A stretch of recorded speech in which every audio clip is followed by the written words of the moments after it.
आदि तमय जान। हाँ हाँ हाँ हाँ जिनके हृदय है बसो रघुराई। हाँ बंधु, अब बाई में कह रहे हम तो हाँ, हाँ, फिर कह रही है हाँ। सिर धर जाऊं परम हित मोरा हाँ।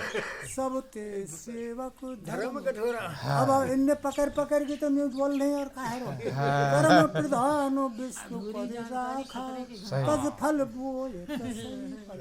बहुत अच्छा। रामायण बहका रही है महाराज, हमें बहकने का पता नहीं। हाँ बहुत अच्छा। बोलो वृंदावन बिहारी लाल की। देखो ध्यान देना, गौर करना,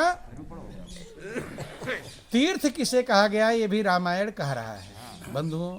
लेकिन जब लोग नहीं समझ पाते, आप लोग सुनते हैं कि सबसे बड़ा तीर्थों का राजा प्रयाग कहलाता है। क्या कहलाता है? प्रयाग, तीर्थराज प्रयाग। लेकिन रामायण किसे तीर्थराज प्रयाग कह रहा है कि मुद मंगलमय संत समाजू और जो जग जंगम तीर्थ राजू। मुद का मतलब होता मोद, मोद माने आनंद, और मंगल माने कल्याण। आनंद और कल्याण को प्रदान करने वाला जो संतों का समाज है, ये संसार में जंगम तीर्थ है, अर्थात चलता फिरता तीर्थराज प्रयाग है। इस तीर्थराज प्रयाग में जो चला जाएगा उसके सारे संशय भ्रम खत्म हो जाएंगे। एक भी संशय उसके अंदर रहने वाला नहीं है। संशय कब खत्म होता है? ये रामायण में लिखा गया कि जिस प्रकार से, बंधुओं ध्यान देना, बोलिए प्रेम से गुरुदेव महाराज की। बोलो वृंदावन बिहारी लाल की। भूमि जीव संकुल रहे, गए शरद ऋतु पाय, और सतगुरु मिले ते जाहि जिम संशय भ्रम समुदाय। भूमि के जो जीव हैं, बरसात के समय में तमाम कीड़े मकोड़े फैले रहते हैं, मच्छर मक्खी फैले रहते हैं। लेकिन जब शरद ऋतु आ जाती है तो सारे वो खत्म हो जाते हैं। ऐसे जब सद्गुरु मिल जाते हैं तब आपके संशय भ्रम के समुदाय खत्म हो जाएंगे, अन्यथा ये संशय भ्रम खत्म होने वाले नहीं। अब तीर्थ देख लो, चरण राम तीर्थ चल जाई तो तीर्थ क्या है कि मुद मंगल में संत समाजू और जो जग जंगम तीर्थ राजू। ये चलता फिरता तीर्थराज प्रयाग है। तो लोग सोचेंगे ये संत का समाज, इसमें वहाँ तो तीर्थराज प्रयाग में गंगा जमुना सरस्वती 3 नदियाँ बहती हैं, लेकिन यहाँ तो कोई नदी। तो तुलसीदास जानते हैं मैं जब कुछ कहूँगा तो संशय जरूर। आगे कहते हैं कि वहाँ भी नदियाँ हैं कि राम भक्ति जा सुर सरिधारा और सरसई ब्रह्म विचार प्रचारा। इस संत समाज रूपी तीर्थराज प्रयाग में राम भक्ति जहाँ सुरसर धारा, जो प्रभु की भक्ति प्राप्त होती है वही गंगा की धारा। और सरस्वती क्या है? सरसई ब्रह्म विचार प्रचारा। सरस्वती वो है जो ब्रह्म का विचार और प्रचार होता है। परमात्मा क्या है, कहाँ है, क्या स्वरूप है और कैसे मिलेगा, जो इसका विचार और प्रचार होता है ये सरस्वती है। अब यमुना क्या है कि विधि निषेध में कलिमल हरणी और कर्म कथा रविनंदनी भरणी। विधि का मतलब होता है विधान, ऐसा करना चाहिए, और निषेध का मतलब ऐसा नहीं करना चाहिए। जो चर्चा सत्संग में होती है, संत समाज में होती है, ये यमुना है। क्या है? यमुना। अब आपकी मर्जी कहे इस यमुना में नहाओ, और आपकी मर्जी कहे उस यमुना में। एक बाहर की यमुना है और एक अज्ञान की यमुना है। अब आपकी मर्जी कहे जिसमें नहाकर पवित्र बन जाओ वही विधि निषेध में कलिमल हरनी, कर्म कथा रवि नंदन करनी। कर्मों की जो कथाएं हैं कि ये कर्म किया तो उसने ये फल प्राप्त हुआ, अच्छा किया तो अच्छा और बुरा किया तो बुरा। जो कर्मों की कथाएं संत समाज में सुनाई जाती हैं वो यमुना है। अब आप कहते हैं त्रिवेणी, तो आगे कहते हैं कि हरि हर कथा विराजति बेनी और सुनत सकल मुद मंगल देनी।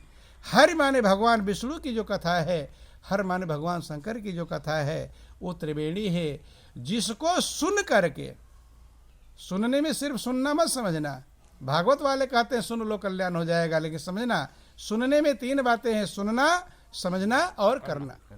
हरि हर कथा विराजत बेनी और सुनत सकल मुद मंगल देनी।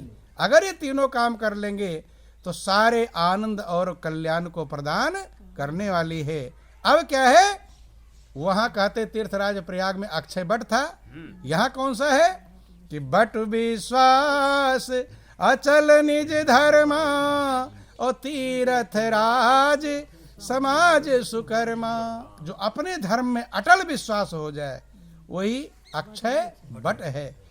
और तीर्थ राज का समाज सुकर्मन, जो अच्छे कर्म आपको सिखाया जाता है वही तीर्थराज का समाज है।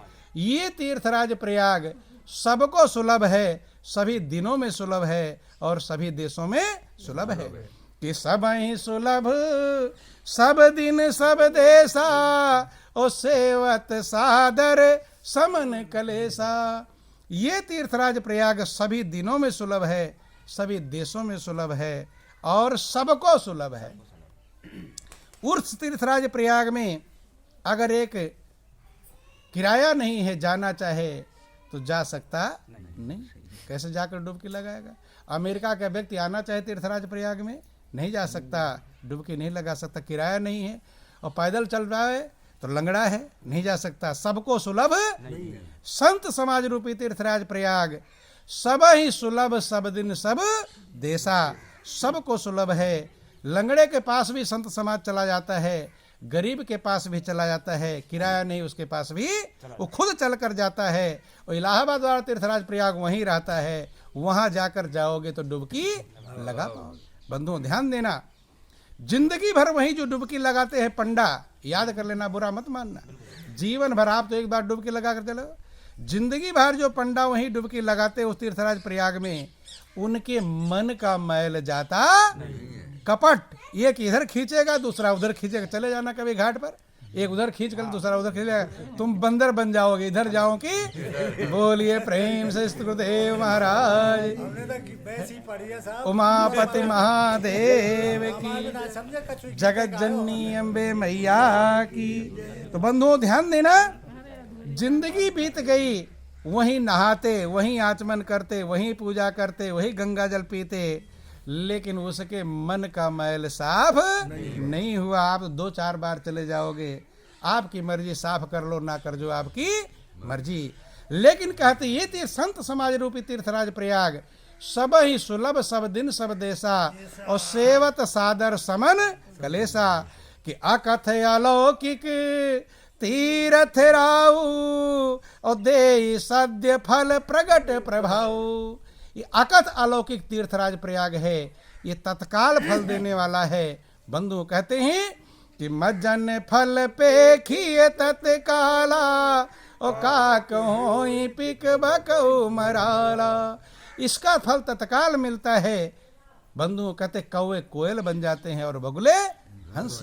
तो तुलसीदास सोचने लगे मैं जब कहूँगा, संत जो कुछ भी कहते हैं सब कहो उसको उल्टा ही।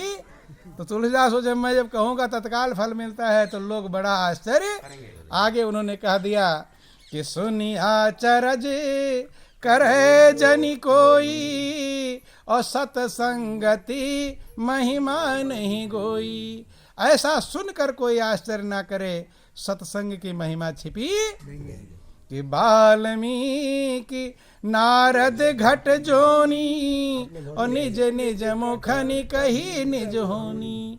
सत्संग की महिमा से जो जीवन उनका चेंज हुआ, बदला, उन्होंने अपने मुंह से अपनी होनी का वर्णन किया। वाल्मीकि ने, नारद ने, घट योनि अगस्त ने, मैं सत्संग को पाकर, सत्संग रूपी तीर्थराज प्रयाग को पाकर मैं कहाँ था और कहाँ पहुंच गया। कहते हैं बंधुओं कि जल चर थल चर नभ चर नाना और जे जड़ चेतन जीव जहाना।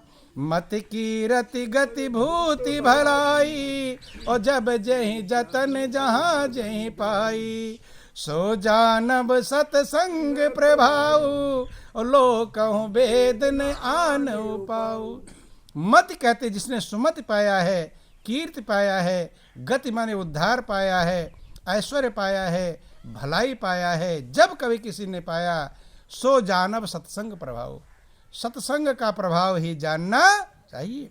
लोकहु वेद न आन उपाओ, दूसरा कोई उपाय न शास्त्रों में वर्णित है और ना संसार में प्रचलित। एक उपाय सत्संग का, अगर रामायण की बात मानते हैं तो एक ही उपाय है कल्याण का, तो सत्संग से प्रेम करना चाहिए। क्योंकि आप प्रभु की भक्ति के अधिकारी तब बनेंगे जब आपको सत्संग से प्रेम होगा। कि राम भगति के वे अधिकारी और जिन्हें सत्संग लगे अति प्यारी। ध्यान देना, अधिकारी तब बनेंगे, अभी भक्ति मिलेगी नहीं। अधिकारी का मतलब अधिकार मिल गया आपको, जैसे राशन कार्ड मिल जाए, अधिकार मिल गया, आप चीनी मिट्टी का तेल जो बंटता होगा कोटा राशन का, वो आप प्राप्त कर सकते हैं। ऐसे राम भगत के वे अधिकारी जिन सत्संग लगे अति प्यारी। प्रभु की भक्ति के अधिकारी वे हैं। बस थोड़ा टाइम और आपका है, ठंड हो रही, थोड़ा जल्दी बंद कर देंगे। बोलो वृंदावन बिहारी लाल की। प्रभु के भक्ति के अधिकारी वे हैं जिन सत्संग लगे अति प्यारी। ध्यान देंगे, थोड़ा टाइम और है। बोलो वृंदावन बिहारी लाल की, जगत जननी अम्बे मैया की। ध्यान देना, प्रभु के भक्ति के अधिकारी वे हैं जिन्हें सत्संग अति प्यारा लगता हो। ध्यान देना, बात मत करिए, बात मत करो। बोलो वृंदावन बिहारी लाल की। बंधु कहते हैं, गौर करना, विचार करना बंधुओं, राम भगत के वे अधिकारी और जिन सत्संग लगे अति। यदि महापुरुषों ने अति हर जगह वर्जित किया है। क्या किया है? अति हर जगह वर्जित। अति सर्वत्र वर्जिते, अति हर जगह वर्जित है। अति का भला न बोलना, अति का भला न चुप, और अति का भला न बरसना, अति का भला न धूप। कुछ भी अच्छा, अति ठंडा हो रहा अच्छा नहीं लग। पहले लोग कह रहे थे ठंड ही नहीं हो रही, कह रहे थे, अब ठंड होने लगी तब अब कह रहे बहुत ज्यादा हो रही। के दर्शन है सब। हाँ, बोलो वृंदावन बिहारी लाल की जय, जगत जननी अम्बे मैया। अति हर जगह वर्जित है, एक जगह अति अच्छा है। राम भगत के वे अधिकारी और जिन सत्संग लगे अति प्यारी। सत्संग अति प्यारा लग जाए, वो प्रभु की भक्ति का अधिकारी बनेगा, तब प्रभु की भक्ति प्राप्त करेगा। और राम की भक्ति क्या है? ध्यान। बोलो वृंदावन बिहारी लाल की जय। उमापति महादेव, उमापति महादेव की जय। तब हम प्रभु की भक्ति का अधिकारी बनेंगे। और अयोध्या भी संत सभा अनुपम अयोध्या, जैसे तीर्थराज प्रयाग मुद मंगल में संत समाजू, ऐसे संत सभा अनुपम अवध सकल सुमंगल मोल। संत की सभा ही अनोखी अयोध्या है, जो सारे सुमंगलों को प्रदान करने वाली है। इसलिए एक जगह चले जाएंगे तो सब मंजिल प्राप्त हो जाएगी, नहीं तो भटकते रहेंगे। हाँ, इसलिए संशय खत्म होने वाला तो जीवन बंधुओं बहुत कीमती है, अनमोल है। अगर वो परम सहारा आप प्राप्त करना चाहते हैं तो भगवान राम ने 9 प्रकार की भक्ति समझाई। उसमें सबसे पहली भक्ति कहा, प्रथम भगति संतन कर संग। इसलिए संत संग जब करेंगे, सत्संग का मतलब नहीं आए और सुन लिए। सत्संग 2 शब्द से मिलकर बना है, पहला सत्य और दूसरा संग। सत्य का मतलब जिसमें कभी कोई परिवर्तन ना हो, जो पहले भी जैसा था आज है वैसा, कल भी वैसा रहेगा। आदि सच, जुगादि सच, है भी सच, नानक होसी भी सच। जब इसमें कभी कोई परिवर्तन नहीं होता, जब उसका आपको संग हो जाएगा तो उसे कहेंगे सत्संग। और उसका, उसी का एक घड़ी आधी घड़ी अगर प्राप्त कर लेंगे तब करोड़ों अपराध। ये सत्संग की महिमा गाई जा रही। क्या गाई जा रही है? ये गुड़ की महिमा गाई जा रही। गुड़ यहाँ खिलाने को नहीं है, ध्यान देना। गुड़ का मतलब जब गुड़ का संग जब कर मिठास वहाँ मिलेगी, ये उसकी सुन लेते हैं। जैसे आप सुन लेते हो भंडारा, दाल बाटी चूरमा बना हुआ है तो खुश हो जाते कि नहीं खुश होते? अभी मिठास मिली नहीं, अभी पेट नहीं भरा, लेकिन सुनकर कुछ खुशी। और ये सुनने का मतलब है आप उधर जाना पसंद करते हैं कि भाई चलो जल्दी, क्या दाल बाटी चूरमा बना, उदाहरण देते हैं। ऐसे ही सुन करके आपको लक्ष्य प्राप्त हो जाए, लगन लग जाए कि मुझे उस सत्य का जो तीनों कालों में एक समान है, जिसमें कभी कोई परिवर्तन नहीं होता, जिसका ध्यान सभी करते हैं, उसको उसका संग मैं कर लूं, इसके लिए रास्ता है। यहीं से रास्ता वहां के लिए कटता है। ये बोर्ड लगा हुआ है, इसे बोर्ड लगा है कि सरकारी अस्पताल इधर है, बोर्ड है, और बोर्ड ही पकड़ करके बैठ गए। तब राजकीय चिकित्सालय लिखा रहता है बोर्ड पर, राजकीय चिकित्सालय, लेकिन तीर लगा होता है। वो तीर जिधर जा रही है, अगर वहां पहुंच गए तो राजकीय चिकित्सालय पर तब इलाज हो जाएगा। और तो कहे राजकीय चिकित्सालय लिखा तो आप बैठो यही, अब वहीं बैठ जाओगे तो इलाज होने वाला। ये जो सत्संग है, ये उस सत्संग का तीर इशारा कर रहा है। कहाँ जाओ? उस सत्संग में जाने के लिए प्रथम भगति संतन कर संगा।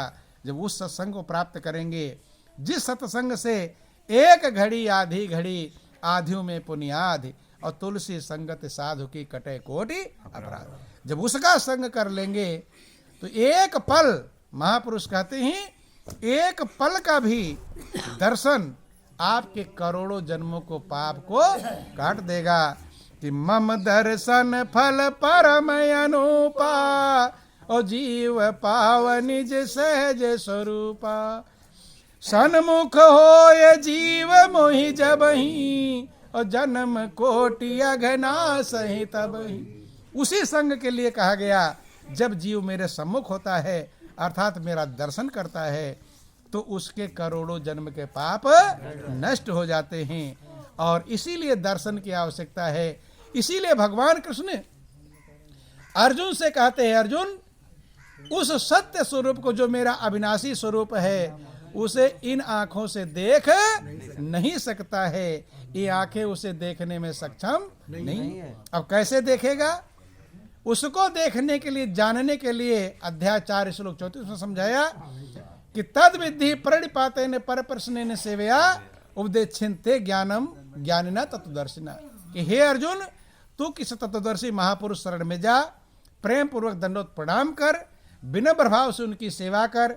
जब तेरी सेवा से प्रसन्न हो जाए, हाथ जोड़कर और कपट छोड़कर जब सरलता पूर्वक पूछेगा, तो ज्ञानी महात्मा तुझे उस तत्व का, तुझे सत्य का ज्ञान कराएंगे। अपने हृदय में मेरे उस अविनाशी स्वरूप को जान पाएगा, और तब तेरा मोह दूर होगा। तो जो अर्जुन को समझाया, वही सारे संसार को समझाया कि मोह निशा सब सो निहारा, और देखें स्वप्न अनेक प्रकारा। तो बंधुओं, जीवन कीमती है, अनमोल है। अगर उस एक को समझना चाहते हैं तो मोह एक अगोचर सबके प्राणपति है तो आपके हृदय में, लेकिन बिना सदगुरु के उसे कोई न कभी जाना है ना जान पाएगा। इसीलिए लिख दिया गया कि कर्णधार सतगुरु दृढ़ नावा, और दुर्लभ साज सुलभ करी पावा। इसीलिए कहा गया, जो प्रभु की भक्ति है बंधुओं, जो आपके मन के रोग है, जो मन टेंशन में घूम रहा है, मन तर्क वितर्क में घूम रहा है, इसका रोग कब खत्म होगा? उसका एक उपाय है, क्या? सदगुरु रूपी वैद्य है। मन के रोगों का वर्णन किया तुलसीदास ने, और उसका दूर करने का एक उपाय बताया कि सतगुरु वैद्य बचन विश्वासा, और संयम यह न विषय करे आशा। रघुपति भगति सजीवन मूरी, अनुपान श्रद्धा मति पूरी। यही विधि भले ही सो रोग न साही, और नाहित कोटि जतन नहीं जाही। एक विधि है, सदगुरु रूपी वैद्य के पास जाना। अगर मन के तर्क वितर्क खत्म करना है, मन के संशय खत्म करना है, मन के भ्रम खत्म करना है, मन के रोग, आप पढ़ने रामायण में क्या रोग है? काम बात कफ लोभ अपारा, और क्रोध पित्त नित छाती जारा, और प्रीति करे नित तीनों भाई, उपजे सन्नपात दुखदाई। इसी जिससे कि सुनो तात अब मानस रोगा, और जैसे दुख पावे सब लोगा। सारे संसार के लोग जिससे दुख पा रहे हो मन के रोग हैं, वो संशय हैं, वो भ्रम हैं। लेकिन सदगुरु वैद्य वचन विश्वासा, जब तक सदगुरु रूपी वैद्य आपको नहीं मिलेंगे, तब तक नाहित कोटि जतन नहीं जाए, करोड़ों यतन कर लोगे, ये भ्रम आपके खत्म होने वाले नहीं है। इसलिए रामकृष्ण से को बड़ो, तिन गुरु सेवा कीन, और 3 लोक के जो धनी सो गुरु आज्ञा आदि। इसलिए जीवन अनमोल है, कीमती है। समझें, विचार करें, मनन करें। अगर सही में उस परम सहारे को प्राप्त करना चाहते हैं तो सदगुरु का सहारा लेना पड़ेगा। अगर उर्दू पढ़ना है तो उर्दू वाले मास्टर के पास जाना पड़ेगा ही पड़ेगा। मोटरसाइकिल खराब हो गई है तो मोटरसाइकिल के मैकेनिक के पास जाना पड़ेगा। दांत दर्द हो रहा है तो दांत वाले डॉक्टर के पास जाना, अर्थात जो जरूरत है उसके विशेषज्ञ के पास जाना ही पड़ेगा। पेट में दर्द हो जाएगा, आधी रात को गाड़ी लेकर दौड़े चले जाते डॉक्टर, जाते कि नहीं जाते? क्यों जाते हो? होशियार तो हो, लेकिन उसके विशेषज्ञ के पास जाना पड़ेगा। इसलिए जीवन कीमती है, अनमोल है। विचार करें, मनन करें। और अगर प्रभु ने कृपा करके दिया है तो जो महापुरुष समझाते हैं, जो 7 वेद पुराण समझाते हैं, अपनी मन मर्जी से नहीं, मन मर्जी से कभी कोई कहीं पहुंचा नहीं है। जब भी पहुंचा है गुरु कृपा से पहुंचा है। इसीलिए कह दिया कि गुरु बिन भवनिध तरय न कोई, और जो बिरंच शंकर सम होई। तो जीवन कीमती है बंधुओं, अनमोल है। मन मर्जी करना है, मन मर्जी करें, लेकिन अगर भगवान राम की मानेंगे, भगवान कृष्ण की मानेंगे, भगवान शंकर की उनकी मानेंगे तो आपका कल्याण हो जाएगा। यही जीवन का सार है, यही जीवन का लक्ष्य है। इन्हीं चंद शब्द